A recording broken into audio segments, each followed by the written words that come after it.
Sefu's smile widened, as if sharing a secret. "Not usually, but tonight, it seems I am not alone, for I have found the garden's most precious flower." They laughed softly together, and over the next few weeks, their encounters became more frequent. Sefu knew exactly what to say, choosing his words carefully. "I hear you have a way of making those around you forget their loneliness," Talia said, her voice low and teasing. Sefu feigned surprise, though he was well aware of his growing reputation. "I only try to bring warmth to those who feel the coldness of the palace walls," he replied humbly. Talia's eyes sparkled with intrigue. "Perhaps, then, you can keep me company. I believe these palace walls have grown particularly cold." In the great kingdom of Nafasi, King Jabari was known throughout the lands for his power, wealth, and, most famously, his harem of 500 wives. These women came from far and wide, from noble families, conquered kingdoms, and allied lands. The king was deeply proud of his wives, and he viewed them not only as symbols of his might but as treasures of his kingdom. In the court of King Jabari served a man named Sefu, a lowly attendant in charge of minor affairs around the palace. Sefu was not particularly tall, nor was he adorned with fine robes like the royal officials, but he had an unmistakable charm, with a quick wit, an unassuming smile, and an almost magnetic presence. Sefu was liked by everyone who crossed his path. Even the guards, who rarely entertained servants, shared laughs with him. But Sefu was not content with merely being liked. For years, he harbored a dangerous ambition.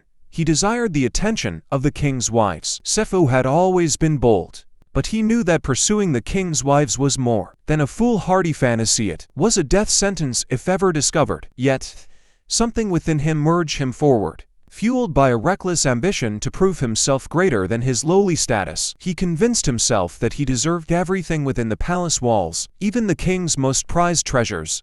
And so, he began his seduction. The first encounter, the king's youngest wife. Sefu knew he had to proceed carefully, and he decided to begin with the youngest, and perhaps, loneliest of the king's wives, Zalika. Zalika was new to the palace, barely a year since her marriage to King Jabari. The king had taken an interest in her beauty when he first met her, but as time passed, he left her to the confines of the palace gardens, where she wandered, feeling both isolated and forgotten. One warm evening, as Zalika walked among the fragrant jasmine bushes, she noticed Sefu sitting nearby, plucking leaves absent-mindedly. "What brings a servant to the garden at this hour?" she asked, surprised by his presence. Sefu looked up, a gentle smile on his face. "My apologies, my lady. I did not wish to disturb you. It is only that the beauty of the garden called to me." Zalika blushed, a slight smile playing on her lips. She could not remember the last time anyone, even the king, had spoken to her with such warmth. "Do you often come here alone?" she asked. Sefu's smile widened, as if sharing a secret. "Not usually, but tonight, it seems I am not alone, for I have found the garden's most precious flower." They laughed softly together, and over the next few weeks, their encounters became more frequent. Sefu knew exactly what to say, choosing his words carefully. He listened to her stories, offered her comfort, and finally, one evening, when they were hidden away under the moonlight, he gently took her hand. In that moment, Zalika felt truly seen. She knew it was forbidden, yet the loneliness had weighed on her for so long that she could not resist. Sefu's gaze, which held both mischief and tenderness, a growing web of secrets.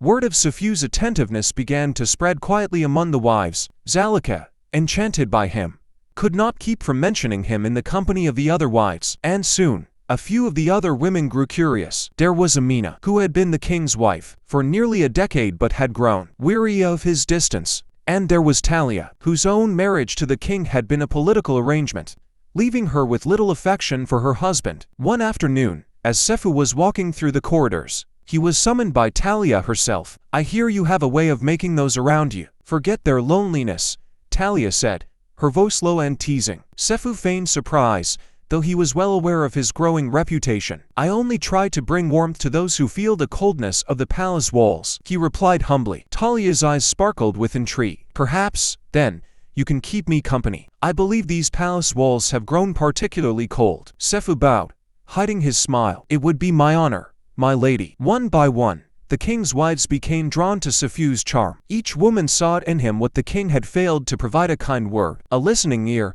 or a fleeting moment of passion. Sefu was careful, though, always ensuring his encounters were hidden from the eyes of palace servants and guards.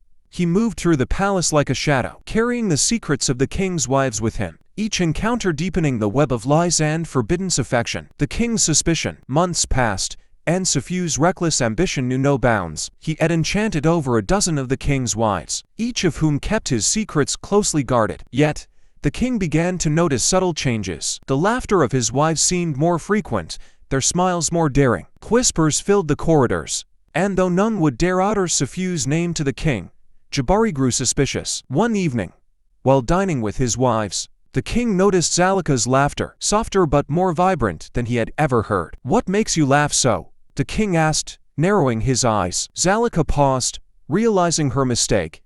It's only a memory, my lord," she stammered, quickly lowering her. That the king was not convinced. He began watching his wives more closely, observing their glances, their shared smiles. He ordered his trusted servant, Bako, to monitor the palace activities more thoroughly, specifically keeping an eye on the wives' quarters.